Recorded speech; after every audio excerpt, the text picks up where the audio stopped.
délivré. Dieu l'a délivré d'une main puissante, d'un bras étendu.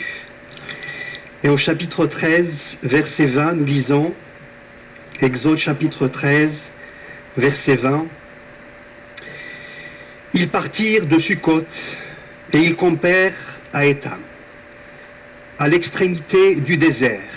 L'Éternel allait devant eux le jour dans une colonne de nuée pour les guider dans leur chemin, et la nuit dans une colonne de feu pour les éclairer, afin qu'ils marchent jour et nuit.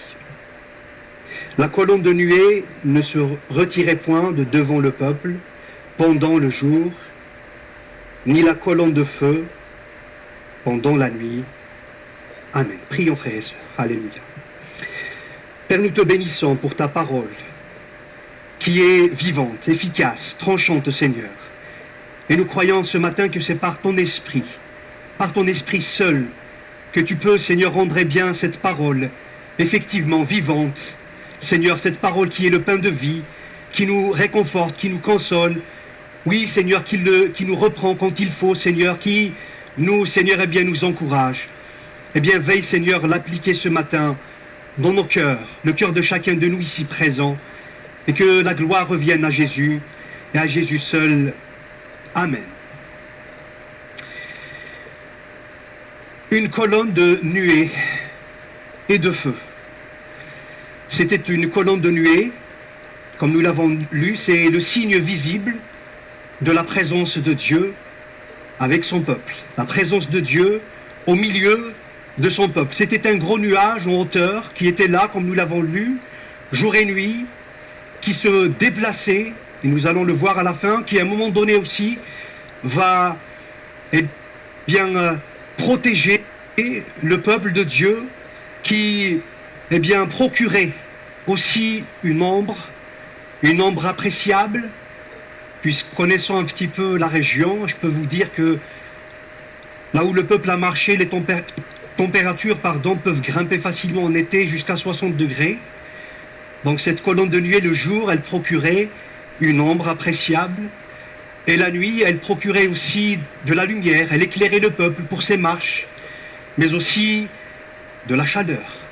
Puisqu'aussi là-bas, dans cette région, la nuit, en hiver, les températures peuvent baisser jusqu'à moins 10 degrés. Il fait très froid. Donc cette nuée aussi de feu, cette colonne plutôt de feu, les éclairait, les réchauffait. C'était un miracle en mouvement, un miracle extraordinaire.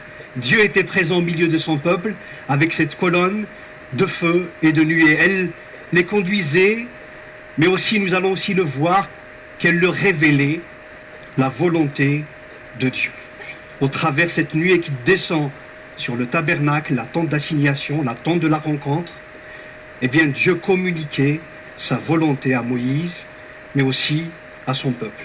Elle est aussi appelée la nuée de l'Éternel. La nuée de l'Éternel, qui est aussi un symbole du Saint-Esprit. Symbole du Saint-Esprit sur le peuple et sur ses marches. Saint-Esprit en nous, la manne, Jésus, notre pain de vie,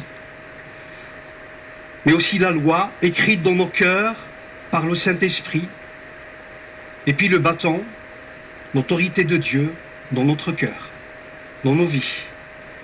Le Saint-Esprit sur nous, la nuée en déplacement qui était là, présente au milieu du peuple.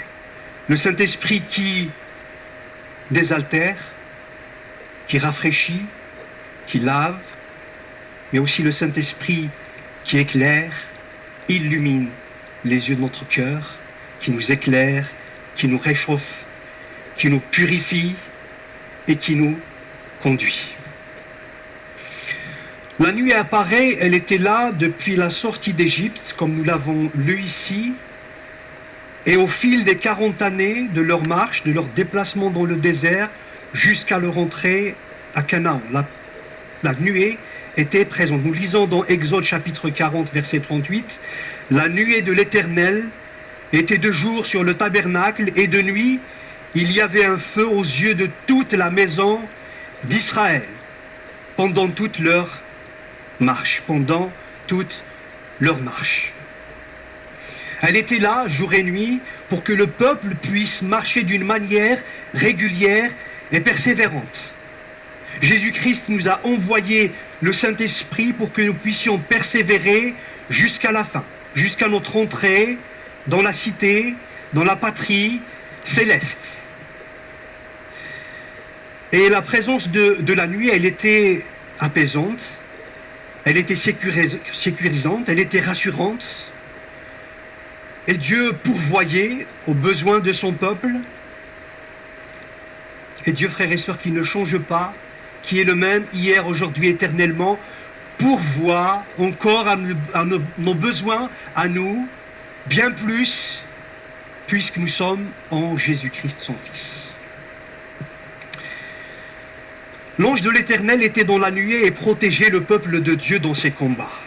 Puisque dans cette nuée, il y avait la présence de Dieu, il y avait l'ange de l'Éternel qui était là, et qui à un moment donné, nous allons d'ailleurs le lire dans Exode chapitre 14, si vous avez encore votre Bible ouverte, le chapitre suivant, dans le verset, à partir du verset 10, nous allons voir comment Dieu a pu protéger, avec cette nuée, eh bien, son peuple de l'ennemi. Exode chapitre 14, verset 10. Pharaon approchait, les enfants d'Israël levèrent les yeux, et voici les Égyptiens étaient en marche derrière eux. Et les enfants d'Israël eurent une grande frayeur, et crièrent à l'Éternel, ils dirent à Moïse, n'y avait-il pas des sépulcres en Égypte sans qu'il soit besoin de nous mener mourir au désert? Que nous as-tu fait en nous faisant sortir d'Égypte? N'est-ce pas là ce que nous te disions en Égypte? Laisse-nous servir les Égyptiens, car nous aimons mieux servir les Égyptiens que de mourir au désert. Moïse répondit au peuple, ne craignez rien, restez en place, et regardez la délivrance que l'Éternel va vous accorder en ce jour. Car les Égyptiens que vous voyez aujourd'hui, vous ne les verrez plus jamais. L'Éternel combattra pour vous, et vous gardez le silence. L'Éternel dit à Moïse, pourquoi ces cris? Parle aux enfants d'Israël et qu'ils marchent. Toi, lève ta verge et tends ta main sur la mer et fonds-la. Et les enfants d'Israël entreront au milieu de la mer à sec. Et moi, je vais endurcir le cœur des Égyptiens, et pour qu'ils y entrent après eux. Et Pharaon et toute son armée, ses chars et ses cavaliers feront éclater ma gloire. Et les Égyptiens sauront que je suis l'Éternel. Quand Pharaon, ses chars et ses cavaliers auront fait fait éclater ma gloire. L'ange de l'Éternel, qui allait devant le camp d'Israël, partit et allait derrière eux, et la colonne de nuée qui les précédait partit et se tint derrière eux. Elle se plaça entre le camp des Égyptiens et le camp d'Israël. Cette nuée était ténébreuse d'un côté, et de l'autre, elle éclairait la nuit. Et les deux camps ne s'approchèrent point l'un de l'autre pendant toute la nuit. Un peu plus loin, verset 24. À la veille du matin, l'Éternel de la colonne de feu et de nuée regarda les camps des Égyptiens et mit en désordre le camp des Égyptiens. Amen. C'est merveilleux, hein? C'est glorieux. C'est glorieux. L'ange de l'Éternel, il était dans la nuée, il était devant, il va fermer la marche du peuple de Dieu, il va se positionner entre Israël et Pharaon, il va se positionner entre le peuple de Dieu et son ennemi. C'était une véritable muraille de protection, un véritable mur de protection. La parole de Dieu nous dit dans le psaume 105 au verset 39, « Il étendit la nuée pour les couvrir ». C'est ce que va chanter David, c'est ce que chantera le roi David dans le psaume 34 au verset 8. C'était une confession de foi, mais à la fois un témoignage puissant. L'ange de l'Éternel campe autour de ceux qui le craignent et il les arrache au danger. Alléluia. L'ange de l'Éternel, frères et sœurs, il campe autour de ceux qui craignent Dieu et il les arrache au danger. Il les arrache au danger. Ici, Dieu protège son peuple avec la nuée. Et aujourd'hui, frères et sœurs, nous aussi, Dieu nous garde, Dieu nous protège. Il protège nos cœurs. Il protège nos cœurs, des peurs, et peut-être des craintes, des raisonnements que peuvent générer les combats de la vie.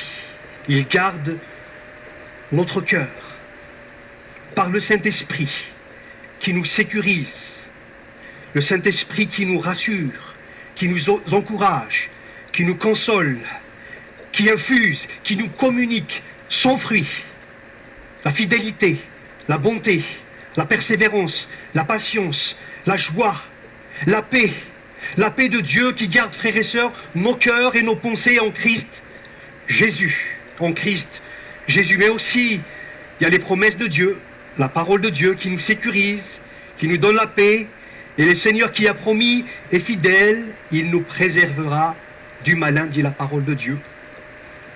Je vous laisse ma paix, dit Jésus. Je vous donne ma paix. Je ne vous donne pas comme le monde donne. Que vos cœurs ne se troublent point et ne s'alarment point. Jean chapitre 14. Au verset 10, nous lisons que Pharaon approchait. Pharaon approchait.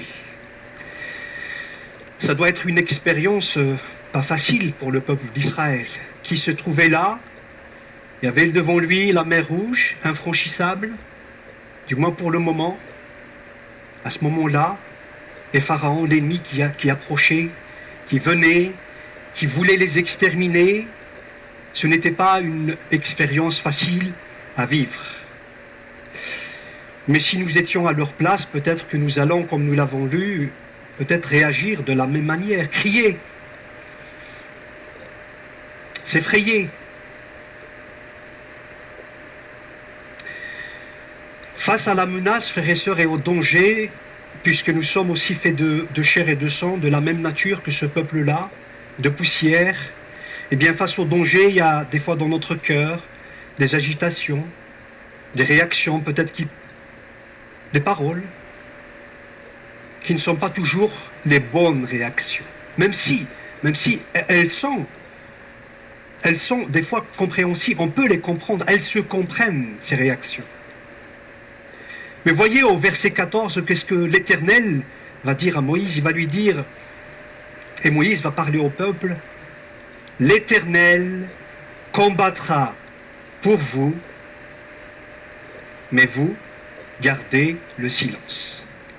L'Éternel combattra pour vous, et vous gardez le silence. Frères et sœurs, comme l'œuvre de la grâce, il y a la part de Dieu, il y a la part de l'homme. Il y a ce que Dieu fait, et il y a ce que Dieu demande à l'homme de faire. Dieu nous demande de faire des choses. Dieu nous demande d'avoir la foi. Dieu nous demande, l'obéissance. Et Dieu nous demande aussi la confiance. Le peuple n'avait pas grand-chose à faire, sinon de se taire. C'était facile, non? De rester tranquille, rester sur place, ne rien faire. Mais est-ce aussi facile que ça? Face à l'ennemi qui venait, qui était là, est-ce facile de garder le silence, de ne rien dire, de ne rien faire? Surtout que Pharaon approchait, l'ennemi approchait. Peut-être pour toi, mon frère, ma sœur, l'échéance approche. L'échéance approche. Est-ce facile de garder le silence, de ne rien faire, de ne rien dire? Mais gloire à Dieu, le peuple a obéi. Moïse a obéi, il a levé sa verge. La mer a été fondée en deux. Fondue, excusez-moi. La mer a été fondue en deux. Moïse, il a obéi, le peuple a obéi, et Dieu a protégé son peuple. Dieu a protégé son peuple et il l'a mis au large. Mon frère, ma soeur, j'aimerais te dire ceci ce matin, je vous dire ceci. Il y a des actes de foi. Il y a des paroles de foi. Mais il y a aussi des silences de foi. Surtout quand c'est Dieu qui nous le demande, quand c'est Dieu qui nous l'impose, les silences de foi restent en place. Sois dans le calme, que ton cœur ne se trouble point. Aie confiance en Dieu, aie foi, sois obéissant. Les silences de foi, il est bon, nous dit la parole de Dieu, d'attendre en silence le secours de l'Éternel. Il est bon d'attendre aussi en silence le secours de l'Éternel. Et puis, à un moment donné dans la Bible, un autre moment, dans le livre des Nombres, chapitre 9, si vous voulez ouvrir avec moi, nous allons lire quelques versets. Nous allons voir aussi que cette nuée conduisait le peuple. Nombres chapitre 9, verset 15. Dieu conduisait aussi le peuple par la nuée. Nombres chapitre 9, verset 15.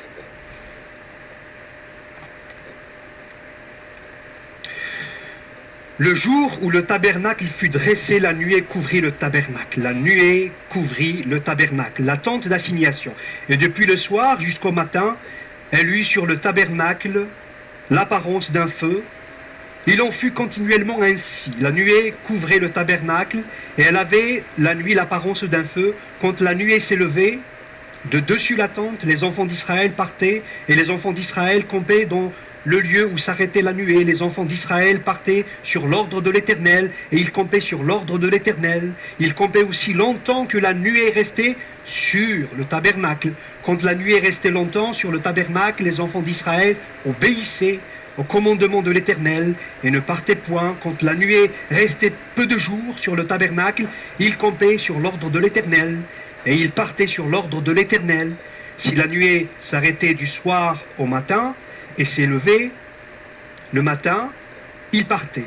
Si la nuée s'élevait après un jour et une nuit, ils partaient. Si la nuée s'arrêtait sur le tabernacle 2 jours ou 1 mois ou 1 année, les enfants d'Israël restaient campés et ne partaient point. Et quand elle s'élevait, ils partaient. Ils campaient sur l'ordre de l'Éternel et ils partaient sur l'ordre de l'Éternel. Ils obéissaient au commandement de l'Éternel sur l'ordre de l'Éternel par Moïse. Amen. C'est glorieux ce que nous venons aussi de lire. Mais pas facile aussi pour le peuple d'être obéissant, d'être conduit parfaitement par la nuée de l'Éternel. Mais Israël, comme nous l'avons lu, était entièrement dépendant de Dieu. Était entièrement dépendant du mouvement de la nuée. Ils n'avaient pas de carte, ils n'avaient pas de GPS, ils n'avaient pas de téléphone portable pour s'orienter, pour se diriger, pour marcher dans ce désert. Mais il y avait la nuée de l'Éternel qui était là. Dieu lui-même. Il marchait, il campait, il s'élevait, il partait selon le rythme imposé par Dieu lui-même. Il fallait garder le regard sur le mouvement de la nuée, sur le rythme, comme je vous l'ai dit, imposé, le déplacement de la nuée. Et c'est toujours la volonté de Dieu, de conduire les pas de l'homme, et que l'homme soit complètement, parfaitement dépendant de lui. Dieu veut diriger les pas de l'homme. Nous lisons dans Jérémie chapitre 10, verset 23, « La voix de l'homme n'est pas en son pouvoir, ce n'est pas à l'homme, quand il marche, de diriger ses pas. » Donc il est essentiel, frères et sœurs, il est essentiel pour les croyants, il est essentiel pour les enfants de Dieu de se laisser conduire par le Saint-Esprit, par Dieu, de se laisser diriger par Dieu, car il est le seul qui sait et qui peut toutes choses. Il est le berger, il est le bon berger. Psaume chapitre 32, verset 8 nous dit « Je t'instruirai et te montrerai la voie que tu dois suivre. Je te conseillerai et j'aurai les regards sur toi. J'aurai les regards sur toi. » Et puisque Dieu, frères et sœurs, a les regards sur nous, nous aussi, en tant qu'enfants de Dieu, rachetés, délivrés, ayons les regards fixés sur Jésus, qui est le chemin, comprenez, le chemin, la vérité et la vie. Laissons-nous conduire par le Saint-Esprit. Ce n'est pas toujours facile. Être sensible à la voix de l'Esprit. Mais c'est un apprentissage.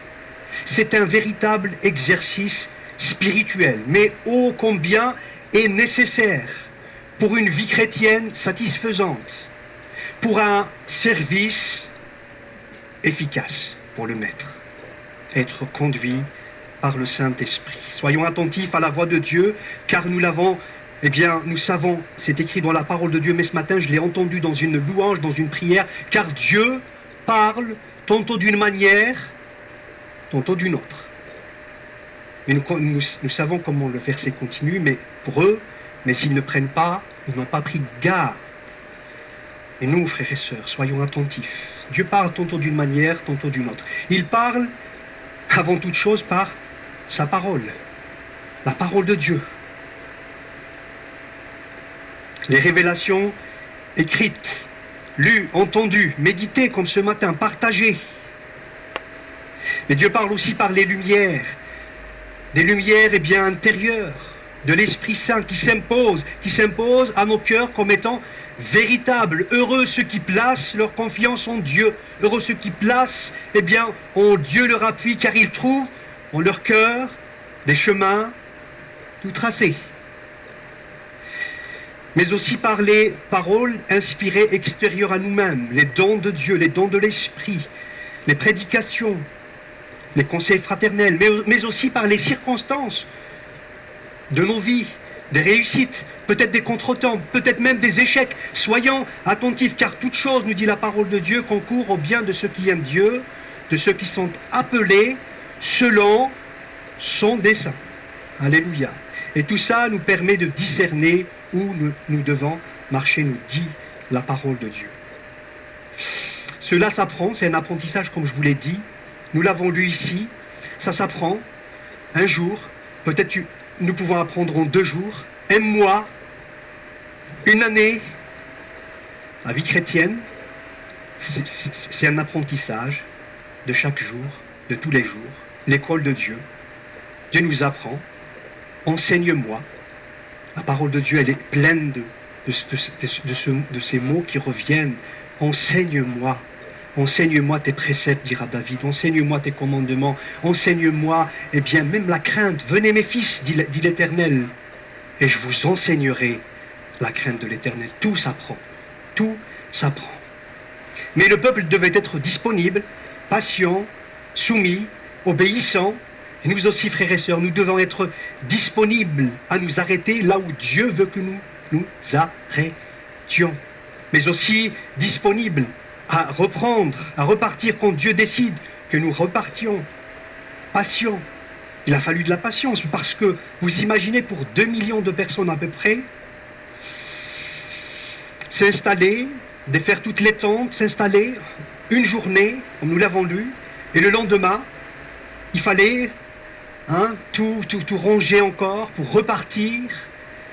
Mais vous imaginez aussi, quand ils s'installent, ils vont peut-être se dire, voilà, on va rester qu'une journée, mais finalement, c'est plus, c'est 2 jours, c'est 1 mois, et puis ils vont s'impatienter, et puis 1 année, donc il faut de la patience, la soumission, car Dieu conduit les humbles dans la justice, il enseigne aux humbles la voie, nous dit la parole de Dieu.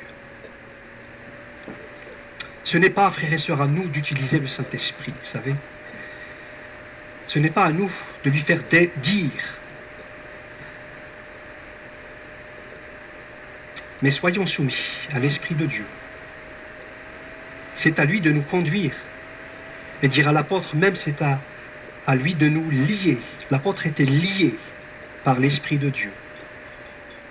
Il était lié par l'Esprit de Dieu pour aller, pour faire, pour dire, pour être ce que Dieu veut qu'il soit et que nous soyons. Je vais terminer par ce point. Je vous laisse le soin de le lire dans Exode chapitre 33, au verset 7. C'est que Dieu aussi communiquait sa volonté. Il communiquait sa volonté au peuple au travers la nuée. Quand le tabernacle a été fini, installé, il y avait la nuée dans Exode, pour ceux qui veulent prendre des notes, Exode 33 au chapitre 7. Dieu descendait au travers de cette nuée-là. Il était là et communiquait les communications d'en haut, la communion du Saint-Esprit. Il communiquait avec son peuple, et Moïse. Dieu est fidèle, lui qui vous a appelé à la communion de son Fils, Jésus-Christ. Ça lui soit toute la gloire, communion ou communication. Et l'Esprit de Dieu nous dira Jésus, il ne parlera pas de lui-même. Mais il prendra de ce qui est à Jésus, il va nous le donner. L'Esprit de Dieu nous révèle le Fils nous révèle le Père, le Saint-Esprit nous révèle le Fils et le Père.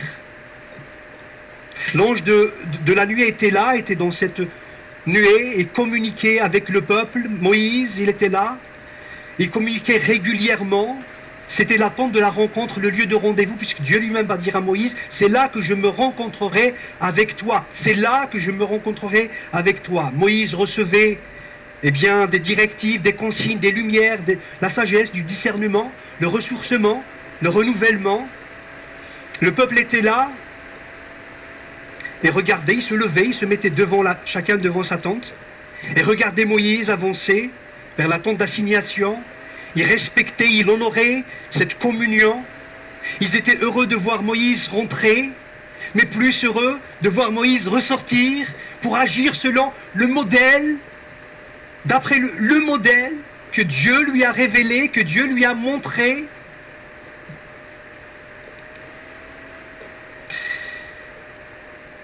L'Église, frères et sœurs, a besoin. L'Église locale a besoin aussi. Nos églises ont besoin d'hommes et de femmes qui ont cette véritable communion avec Dieu, qui connaissent Dieu, qui lui parlent comme parle. Moïse, il parlait à Dieu comme on parlait à un ami.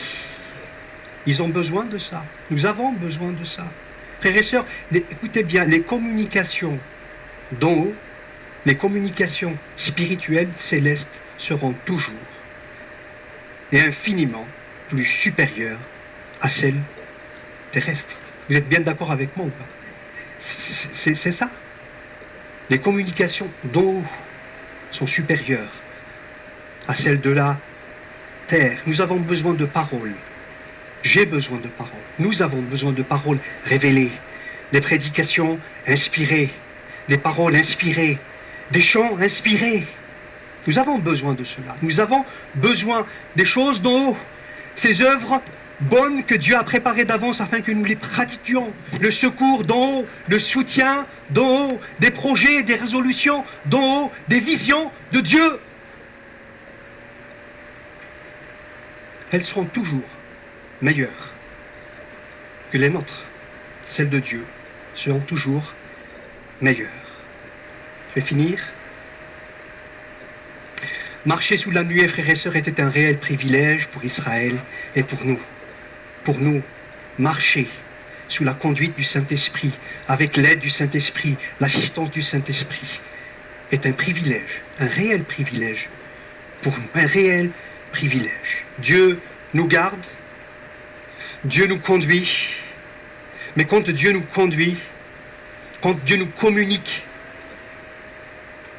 ses projets, nous communique sa vision, eh bien nos progrès ne seront que évidents pour nous-mêmes, mais pour tous. Nos progrès seront évidents pour tous, et c'est ainsi que l'on peut progresser, marcher jusqu'à la fin, jusqu'au but, jusqu'à la cité céleste. Prions, frères et sœurs, demandons vraiment